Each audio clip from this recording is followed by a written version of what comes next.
adoptive moms. How are you guys doing today?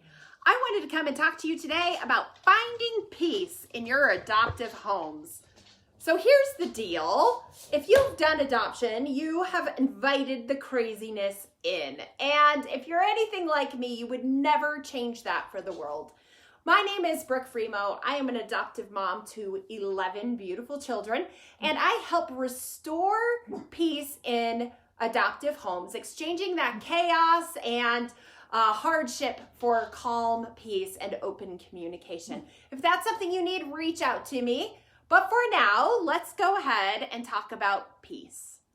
So I can't tell you how many of my clients have struggles in this area. Whether you have little kids that are running crazy, that struggle with cause and effect, struggle with impulsivity and self-control, all of the things that trauma brings into children when it comes to attention, impulsivity, all of that cognition and processing of sequential reasoning and multi-step processes. Are you hearing me, moms? Right. Our kids need grace and repetition. Grace and repetition. And honestly, it's enough to make us moms rip our hair out. It makes us crazy, right? And so it's hard to have peace when your children are literally bouncing off the walls. Or maybe you're like me with my teenagers, right? Where the teenagers are like giving you the dirty looks, the stink eye, right? The I hate you glances, like how dare you ask me to do my chore again just because I didn't do it right? Or you're not going to let me go to that party on Friday night. How dare you?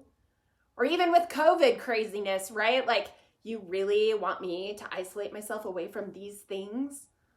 I know, it's intense, and it definitely has an impact on the peace in your household. So I think the first thing we have to do is define peace. In order for us to be able to obtain it, we have to define it. Is peace something that is external, or is it something that's internal? And I would say it's internal. Peace is an internal thing. Your external environment can definitely play into whether or not you can have that internal peace, right? I know with several of our children that struggle with just overall moodiness, I'll say you can feel however you want to feel. You can be upset, you can be moody, you can be grumpy, you can be tired and crabby. That's fine, but you can't do it here, right? Take you and your crabby little self to a place where you're not impacting the entire environment. And so we set that as a standard of practice. We put it in place, and the crabbier kids tend to be able to go and work it out in their rooms if it's not something that they need to process with us. And oftentimes it's not. They're not wanting to process it. They're just simply wanting to spread their yuck. No, not going to have that. Another thing, our kids, siblings, oh my word, siblings, right? No, it's mine. No, it's mine. Mom, he took the remote.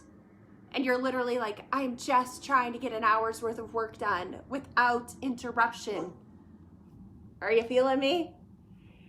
So another thing that I've done to try and create external peace in our home to help with my internal peace is I say, if you guys can't get along, then you can get separated, right?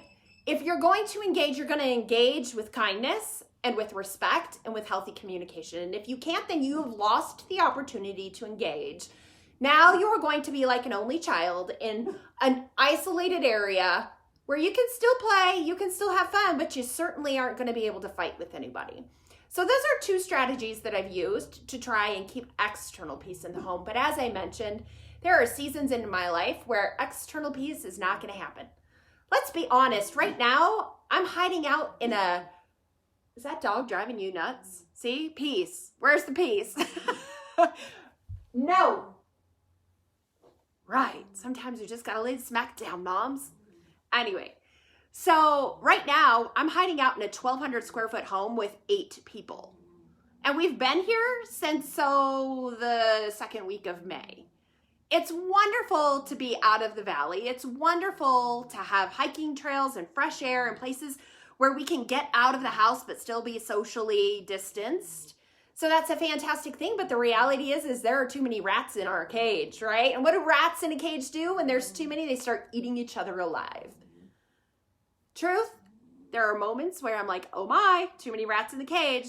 But the majority of the time, despite the fact that things are crazy, there's rioting out in the world, there's COVID and all of that craziness, there's all sorts of changing standards with our government and how we're going to do things. There's the election, there's just, seriously, you guys know, 2020 is a nightmare. It's a joke. It's not even funny, right? And yet I find the peace. Where does the peace come from? It comes from knowing that I'm right where God wants me. Right? It comes from knowing that even though it's crazy, it's what I'm called to, and that I wouldn't change my world even if I could. I wouldn't give back any of the blessings that have come into my family, right? And as hard as it is sometimes, I have great peace of knowing that it's right. Whether it's crazy or not, it's right, right? So we have that peace. We have the peace of knowing that it can always be better. That's hope. Our hope gives us internal peace. We know that our child may be in a season that's hard right now, but that doesn't mean that the season is going to be tomorrow or next week. So we hang on to the fact that what we do today and how we love and nurture can create for us that peace tomorrow or next week, right? So hang on to that hope. The other thing I would say is that peace comes in being able to quiet yourself, right? You may not be able to quiet the world around you. Certainly, I'm not good at quieting the world around me. But I can create quiet within my own spirit. Guys, truth. I teach this as part of the trauma training that we first do with all of my clients. Your diaphragm cannot be relaxed when your body is tight and stressed. It all starts with your diaphragm, believe it or not. So for you to have peace, you have to be able to relax your diaphragm. If you can relax your diaphragm, you can actually create internal peace for yourself, and that's mentally and physically. So how do you relax your diaphragm? Meditations, breathing exercises, those are the key ones, and then mind-body integration. And so this is not like heebie-jeebie voodoo stuff, guys. I know it sounds weird and it sounds heebie-jeebie. Reality, it's not. This is science-backed. So you need to do things that are left and right, integrating and alternating between your left and your right brain. So that keeps that brain from engaging in the stresses that are around you. You need to do things that keep your extremities tied to your brain. So exercises with your feet and your hands. And most importantly, you have to do deep breathing. And there are several deep breathing strategies. If you have a small child, I would highly recommend getting the book, Breathe Like a Bear. It's a fantastic book that makes different breathing exercises kind of fun and integrates a lot of strategies that are great for meditation without ever calling it that and making it very kid-friendly. So I literally have a client whose child the other day said, "Mom, I need to go breathe like I'm blowing a flower," and went and grabbed the Breathe Like a Bear book. I had my daughter the other day when we were hiking and there was a conflict between siblings. And she said, "Mom, I need to breathe my hot cocoa. I need to breathe my hot cocoa." And she started doing that. So it's really good for these kids to start to understand that by calming their body and their diaphragm, they can actually create peace inside themselves. I hope that some of what I shared today was helpful for you about keeping the external environment, a few little strategies, and keeping that more peaceful, but ultimately in finding peace within yourself, regardless of what's going on in your environment. My name again is Brooke Fremouw. I will put a link to a 45-minute free strategy call at the bottom here. Please feel free to share this with your adoptive friends and families.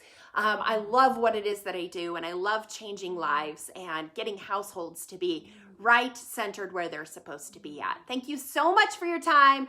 God bless you all.